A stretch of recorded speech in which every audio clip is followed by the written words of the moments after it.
તો પ્રધાનમંત્રી મોદીએ જે અપીલ કરી છે તેની અસર હવે જમીની સ્તરે પણ જોવા મળી રહી છે। જનપ્રતિનિધિઓ પણ તેને ફોલો કરી રહ્યા છે। ત્યારે પ્રધાનમંત્રી મોદીની અપીલ બાદ કાઉન્સિલરો પણ ઈંધણ બચાવી રહ્યા છે। પશ્ચિમ દક્ષિણ ઝોનની ઓફિસે સમીક્ષા બેઠક યોજવામાં આવી, જ્યાં કોર્પોરેટર ધરમસિંહ દેસાઈ અને દેવાંગ દાણી એક બાઇક પર પહોંચ્યા। પીએમ મોદીના અભિયાનને સાર્થક કરતા જોવા મળ્યા એએમસીના કાઉન્સિલર।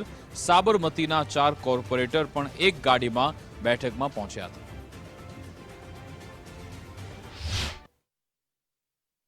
અત્યારે ટુ વ્હીલરનો ઉપયોગ કરીને અથવા તો ડીઝલ પોતાની ગાડીઓના અંદર ઓછામાં ઓછું પેટ્રોલ ડીઝલ બાળે એના માટેનો પ્રયત્ન ચાલી રહ્યો છે।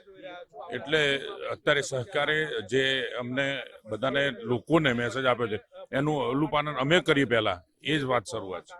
આ બેઠકના અંદર માનનીય શ્રી કેન્દ્રીય ગૃહમંત્રી શ્રી અમિતભાઈ શાહ સાહેબ એમના લોકસભામાં ચૂંટાયેલા બધા પ્રતિનિધિઓ જે ચૂંટાયા છે એને મળી અને 5 વર્ષમાં કઈ રીતના કામ કરવા, શું કામ કરવા, કોર્પોરેટરોની શું જવાબદારી છે એ બાબતનું માર્ગદર્શન માટે જ અત્યારે બેઠક છે। અમે તમામ કોર્પોરેટરો શેરિંગ દ્વારા આજે ટુ વ્હીલર પર અહીં પહોંચ્યા છે। જે વિદેશી ઉડિયામણ બચાવીશું એટલે દેશના ફાયદો જ છે।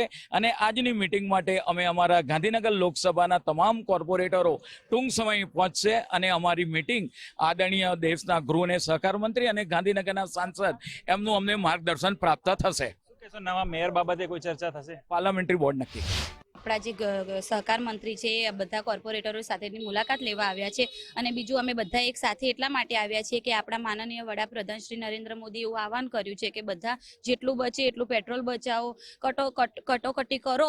અને આપણે અત્યારે વૈશ્વિક કટોકટીનો સામનો કરી રહ્યા છીએ અને આપણે વધારે પ્રોબ્લેમમાં ના આવીએ એના કારણે જેટલું બચે એટલું તમે ઈંધણ બચાવો, ઘરનો તેલનો વપરાશ ઓછો કરો। તો અમે એમનો સાથ આપીને 4 કોર્પોરેટરો સાબરમતી વોર્ડમાંથી એક સાથે આવ્યા છીએ। અને હું તો દરેક જનતાને અપીલ કરીશ કે બને શક્ય હોય એટલું 4 વ્હીલર લઈ જવાનું ટાળો અને 2 વ્હીલર લો। અને જો 2 વ્હીલર લઈને જતા હોય તો હું તો કહું છું કે શક્ય હોય તો તમે સાયકલ લઈને પણ જાઓ, પણ બધાય દેશને મદદ કરો।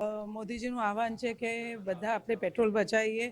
દેશ અને વિદેશ આપણે બધી ક્રાઇસિસ ચાલે છે, તો એ અંગતે અમે એવું વિચાર કરીએ છીએ કે અમે એક જ ગાડીમાં જવું જોઈએ ને એ વૈશ્વિક કટોકટીમાં અમે તો પહેલાંથી ચલો એક જ ગાડીમાં આવીએ છીએ ને હવે આ આહવાન પછી તો અમે આગળ બી એવી જ ઈચ્છા રાખીશું કે અમારા એન્ડથી જે કામ થઈ શકતું હશે, જે પેટ્રોલ બચતું હશે એવું અમે પૂરતો પ્રયત્ન કરીશું।